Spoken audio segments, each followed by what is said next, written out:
Takže ešte raz skúsme si podať rozdiely medzi wordpress.com a wordpress.org. wordpress.com a wordpress.org. Aké sú rozdiely medzi týmito službami, respektíve čo je rozdiel. Prvá teda služba alebo stránka wordpress.com, druhá je wordpress.org. Môžeme si to aj napísať. Skúsme začať, že čo je to WordPress. Čo je to WordPress?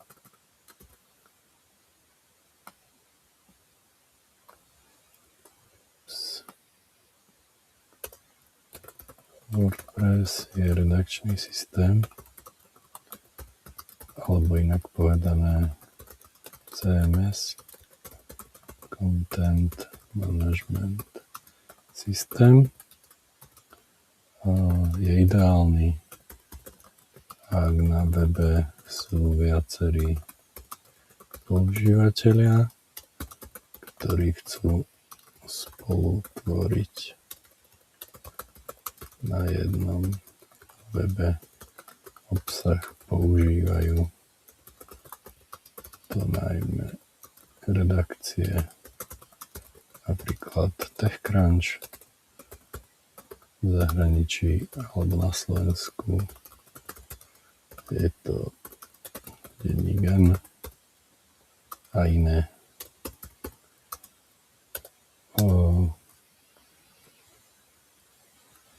Čo sa týka prihlásenia do systému, väčšinou je to meno a heslo a po prihlásení majú užívateľia možnosť robiť rôzne veci, najmä pridávať obsah. To je teda hlavná úloha WordPressu, pridávanie obsahu na web, a teda bežne sa používa WordPress aj pre rôzne prezentačné stránky, ale aj pre e-shopy. Takisto sa používa pre rôzne portfólia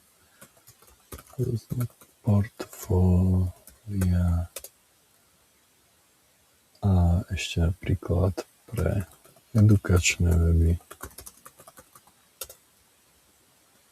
a rôzne druhy použitia. WordPress aktuálne má trhový podiel, to znamená, že 42 až 44%, to je každá druhá stránka v priemere celosvetovo beží na tomto systéme. Takže je veľmi používaný a aj veľa vývojárov sa mu venuje.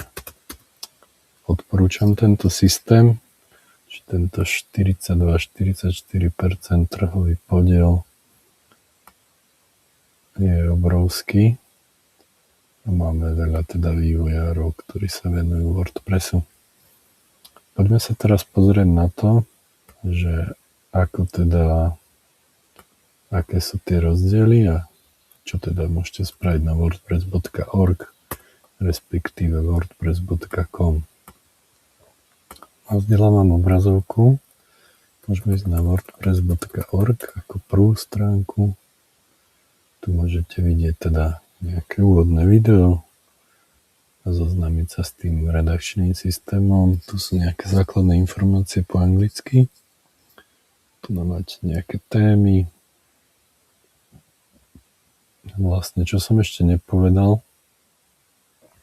môžeme sa vrátiť teda ešte k tej prezentácii, že WordPress má množstvo hotových tém, vzhľadov a takisto má veľa pluginov, to znamená rozšírení funkcionalít. Má nejaké základné funkcie,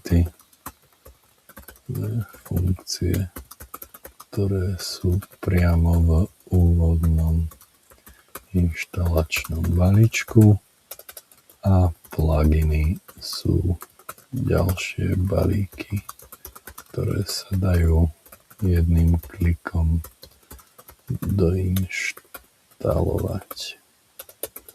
Takisto témy, vzhľad webovej stránky sa dá jedným klikom aktivovať, ale väčšinou, ak chcete stránku na mieru s vlastným obsahom, je dobré osloviť nejakého webového tvorcu alebo teda web dizajnéra,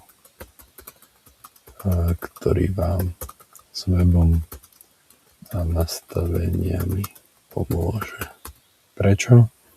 Má skúsenosti a takisto máme teraz responsívne weby, ktoré ako bežný užívateľ len ťažko si viete sami optimalizovať. Odporúčam osloviť napríklad webom.sk, kde pracujem ja. A samozrejme môžete si nájsť vlastné webové štúdio freelancera, webového tvorcu, dizajnéra. Dobre, poďme naspäť na zdieľanie obrazovky.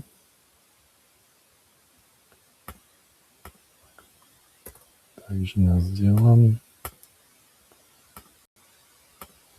Sme teda na wordpress.org, tu hore vidíte. Tu je dôležité, že keď stlačím Get Started, tak ma presmeruje sem. Tu vidíte teda Download and Install it yourself, to znamená, môžete si stiahnuť balíček inštalačný, aktuálne WordPress 6.9 a máte tu nejakú inštalačnú príručku. Odporúčané pri inštalácii je teda vlastný server, kde beží PHP 8.3 alebo vyššie a MySQL verzia 8 alebo vyššie, po MariaDB verzia 10.6 a vyššie. Takže toto keď si stiahnete, je to zip package, alebo teda zip balíček, ktorý si rozbalíte, nahráte cez FTP na server a môžete si to aktivovať. Následne teda je to taká vlastná správa, čiže tú inštaláciu si robíte sami, takisto aktiváciu témy a podobne. Toto keď riešite tú stránku s vlastným dizajnérom, väčšinou tak je to ideálna voľba. Druhá možnosť je ísť na wordpress.com a tu vlastne si viete ako keby aktivovať už nejakú stránku priamo aj s hostingom prostredníctvom tejto wordpress.com stránky. Napríklad si dáte moja nová domena.com, dáte hľadať a tu už máte teda, že je napríklad voľná, dáte do košíka, pokračovať. Toto máte na výber. Chcete kúpiť si len domenu alebo chcete rovno aj stránku. Ja dám, že chcem aj stránku. Tu máte nejaké balíky, 4 € mesačne, 8 € mesačne, keď si kupujete ročný balík, keď si platíte mesačne, to 9, 18 a podobne. Takže tu 50% zľava, ak to platíte na 1 rok dopredu. Keď kliknem, následne zadáte svoj mail a podobne, idete do košíka, môžete si objednať. Čo sa týka tém, máte tam teda rôzne témy, ktorú si môžete zvoliť, aktivovať. Momentálne ma nepúšťa ďalej. Dobre, takže to sú základné rozdiely wordpress.org, je to vlastná inštalácia WordPressu na vlastnom serveri a wordpress.com, tu sa nainštaluje ten WordPress na wordpress.com serveroch. Máte to viac také obmedzené, uzavreté to prostredie. Takže záleží od vašich potrieb a záleží od toho vlastne, čo chcete vytvoriť. Pokiaľ si objednáte alebo dohodnete spoluprácu s vlastným dizajnérom, tak potom určite budete riešiť vlastný hosting, vlastnú domenu a teda budete používať balíček inštalačný z wordpress.org. Čiže ak si to riešite sami, tak je to wordpress.org. Pokiaľ budete mať akékoľvek otázky, môžete napísať dole do komentárov alebo môj kontakt. Môj kontakt je info@webom.sk. To je prvá možnosť, ako ma kontaktovať. Druhá možnosť je ísť priamo na môj web webom.sk alebo www.webom.sk, je to isté.